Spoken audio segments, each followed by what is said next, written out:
نحمده ونصلي على رسوله الكريم اما بعد فاعوذ بالله من الشیطان الرجیم بسم اللہ الرحمن الرحیم۔ رمضان المبارک کا پیارا مہینہ، بابرکت مہینہ، اعمال والا مہینہ ہمارے پاس آ رہا ہے، چند ہی دن باقی ہیں۔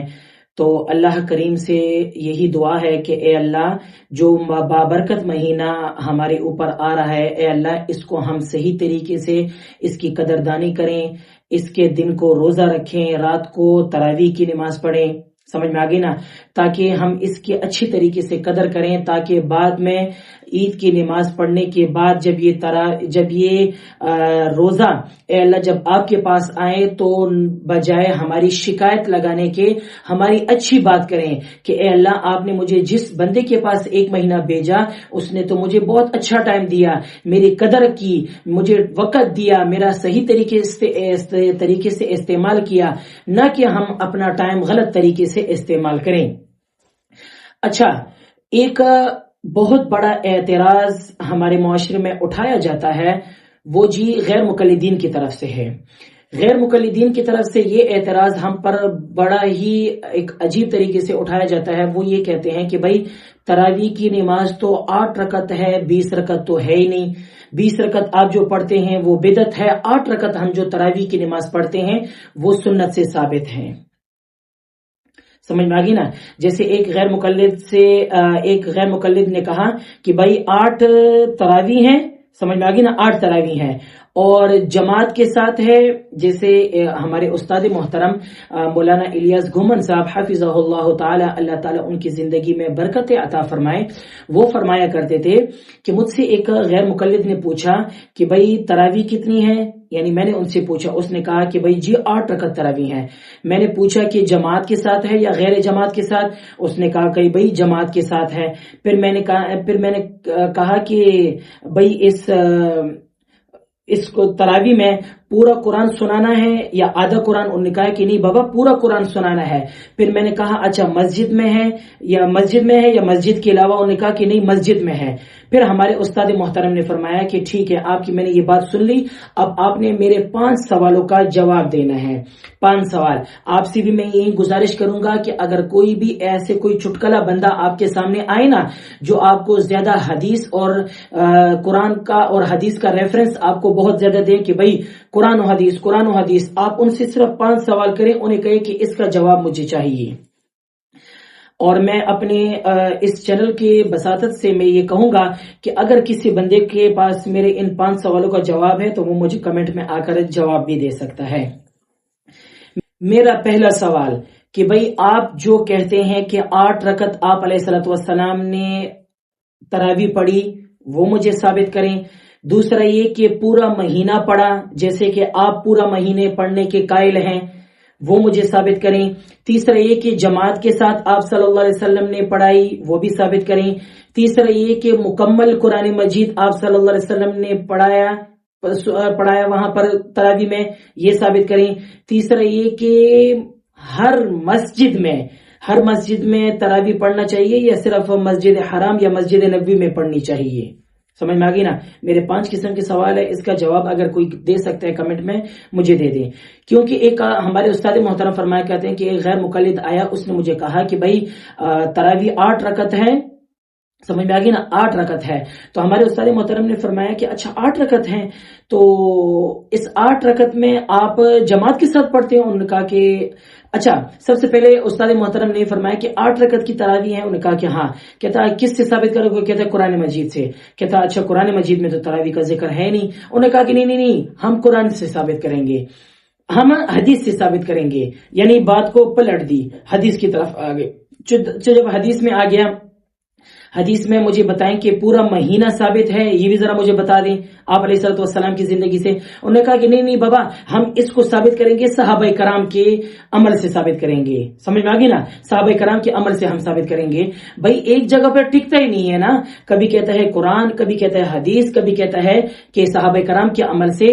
بھائی بابا ہم جو 20 رکعت تراویح پڑھتے ہیں، پورا مہینہ پڑھتے ہیں، پورا قرآن مجید سناتے ہیں، اس میں سمجھ میں آگے نا، یہ ہم آپ علیہ الصلوۃ والسلام سے لیتے ہیں، آپ علیہ الصلوۃ والسلام نے کر کے دکھایا، یہ سمجھ میں آ گئی نا. اور اگر آپ کے پاس ان 5 سوال جو میں نے آپ کے سامنے ذکر کیا اس کے بارے میں اگر آپ کے پاس کوئی صحیح حدیث ہو، صحیح بھی نہ ہو، کوئی موضوع حدیث ہو، کوئی من گڑت حدیث ہو، کوئی ضعیف حدیث ہو، آپ ذرا وہ ذکر کر دیں، یا کسی نے کوئی حدیث گھڑی ہو وہ بھی ذکر کر دیں. ان 5 سوالوں کو مد نظر رکھتے ہوئے 8 رکعت تراویح، پورا مہینہ اس میں قرآن مجید پڑھنا، جماعت کے ساتھ پڑھنا، پورا قرآن مجید ختم کرنا، ہر مسجد میں پڑھنا. اس حوالے سے اگر کسی کے پاس بھی ان 5 سوالوں کے حوالے سے اگر کسی کے پاس کوئی صحیح حدیث ہو یا ضعیف حدیث ہو یا من گڑت حدیث ہو، اور اس سے آگے میں یہ بات کرتا ہوں کہ اگر کسی نے کوئی حدیث گھڑی ہو میرے کمنٹس میں آ کر وہ مجھے بتا سکتا ہے، انشاءاللہ اس کو بھرپور قسم کا جواب ملے گا. تو امید کرتا ہوں ایسے کسی کے پاس کوئی جواب بھی نہیں ہوگا. سمجھ میں آ گئی نا. تراویح جی 20 رکعت تراویح ہے، پورا قرآن مجید ہے.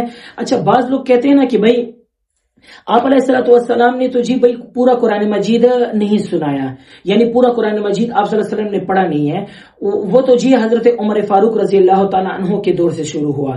ہم انہیں یہ کہتے ہیں کہ بھائی آپ علیہ الصلوۃ والسلام نے کیا فرمایا، اصحابی کالنجوم فبأیہم اقتدیتم اہتدیتم، میرے صحابہ میں سے کسی کی بھی آپ اقتدا کرو گے انشاءاللہ فلاح کو پہنچو گے. تو جب حضرت عمر فاروق رضی اللہ تعالیٰ عنہ کا دور آیا، حضرت عمر فاروق رضی اللہ تعالیٰ عنہ نے جب دیکھا کہ بعض صحابہ کرام الگ سی جماعت کر رہے ہیں، بعض یہاں پر کرا رہے ہیں، بعض یہاں پر کرا رہے ہیں، حضرت عمر فاروق رضی اللہ تعالیٰ عنہ نے تمام صحابہ کرام کو ایک ہی امام کے پیچھے مقتدی بنا کر دیا اور پورا قرآن مجید پڑھ کر سنایا. یعنی امام کو کہا کہ پورا قرآن مجید تراویح میں سناؤ اور یہ جو سننے والے ہیں یہ سنیں گے. اب آپ کہیں گے کہ اچھا یہ تو حضرت عمر فاروق رضی اللہ تعالیٰ عنہ نے نعوذ باللہ جبرا ان کو یہ جماعت کرائی، حالانکہ آپ صلی اللہ علیہ وسلم سے ثابت نہیں ہے. تو ہم انہیں یہ کہتے ہیں کہ بابا آپ کیا کہتے ہیں کہ صحابہ کرام نعوذ باللہ کوئی ڈرپوک تھے کیا وہ حضرت عمر بن خطاب رضی اللہ تعالیٰ کے خلاف نہیں بول سکتے؟ اس کی مثال میں آپ کو دیتا ہوں کہ ایک مرتبہ حضرت کہیں سے کسی ملک سے چادریں آئیں حضرت عمر فاروق رضی اللہ تعالیٰ عنہ کے دور میں. حضرت عمر فاروق نے حسب معمول سب کو ایک ایک چادر دے دی. جمعے کا وقت تھا، آپ رضی اللہ تعالیٰ عنہ یعنی حضرت عمر فاروق رضی اللہ تعالیٰ عنہ خطبہ دے رہے تھے. اتنے میں ایک بندہ کھڑا ہوا اور حضرت عمر فاروق رضی اللہ تعالیٰ نے 2 چادریں لی تھی، ایک اوپر کی طرف ایک نیچے کی طرف. یہ میں آپ کو غیرت بتا رہا ہوں صحابہ کرام کی کیا غیرت ہوتی ہے. ایک بندہ اسی مجمع میں کھڑا ہو گیا اور کہا اے عمر تو کیسا انصاف کرنے والا ہے، تو نے تو ہمیں ایک ایک چادر دے دی اور تو نے خود 2 چادری پہنی ہوئی ہیں. میں اور آپ اگر اس وقت ہوتے ہم کیا کہتے وہ تو آپ بہتر جانتے ہیں. لیکن حضرت عمر فاروق رضی اللہ تعالیٰ عنہ نے کچھ بھی نہیں کہا. اپنا بیٹا ساتھ بیٹھا ہوا تھا، اس کو کہا کہ اے میرے بیٹے کھڑے ہو جو اس کو جواب دو. تو وہ بیٹا کھڑا ہوا، اس نے کہا کہ بھائی جیسے مال غنیمت میں آپ کو ایک ایک چادر ملی ایسے مجھے بھی ایک چادر ملی تھی، لیکن میں نے اپنی چادر اپنے والد یعنی حضرت عمر کو دے دی. تو جیسے ہی یہ بات کہہ دی وہ بندہ بیٹھ گیا. تو اگر آپ یہ کہیں گے کہ بھئی حضرت عمر فاروق رضی اللہ تعالیٰ عنہ نے جبرن یہ کام کرایا تو یہ بابا غلط بات ہے، آپ یہ نہ کہیں. سمجھ میں آگی نا. تو میرے ان 5 سوالوں کا اگر کسی کے پاس جواب ہو، بار بار میں کہتا ہوں کہ اگر ان 5 سوالوں کا کسی کے پاس جواب ہو، صحیح حدیث، باتیں نہیں ذکر کرنی، باتیں ہر کوئی بندہ کر سکتا ہے، صحیح حدیث میرے سامنے آپ لوگوں نے لے کر آنی ہے. کسی میں جرت ہو تو مجھے کمنٹس میں آ کر بتائیں، انشاءاللہ پھر اس کو جواب بھی اتنے ہی ملے گا. تو آپ اتنا سمجھ لیں کہ 20 رکعت تراویح ہے، پورا قرآن مجید سننا ہے. سمجھ میں آ گئی نا. اور یہ ہیں 8 رکعت تراویح نہیں ہے. جو بندہ 8 رکعت تراویح کا بات کرتا ہے وہ جھوٹا ہے، کذاب ہے. سمجھ میں آگئی نا. اب اس میں اور بھی پھر آگے بات اختلاف ہو جاتی ہے، اختلافی بات اور نکل جاتی ہے، لیکن اتنے ہی مختصراً آپ کو میں نے سامنے یہ کلپ ریکارڈ کر دیا تاکہ آپ اس بات کو سمجھ بھی لیں. اور اگر آپ کو کوئی اس طریقے سے کوئی غیر مقلد تنگ کریں، آپ اس کو ان 5 سوالوں کا کہیں کہ مجھے اس کا جواب لا کے دیں گے. امید کروں گا کہ ان کے پاس ایسا کبھی بھی جواب کوئی ہوگا بھی نہیں. ویڈیو اچھی لگی ہو آگے لوگوں تک شیئر کریں. میرے چینل پر نئے آئے ہیں لائک سبسکرائب لازمی کیا کریں. اور اسی کے ساتھ آپ اپنے بھائی کو اجازت دیں. السلام علیکم ورحمۃ اللہ وبرکاتہ.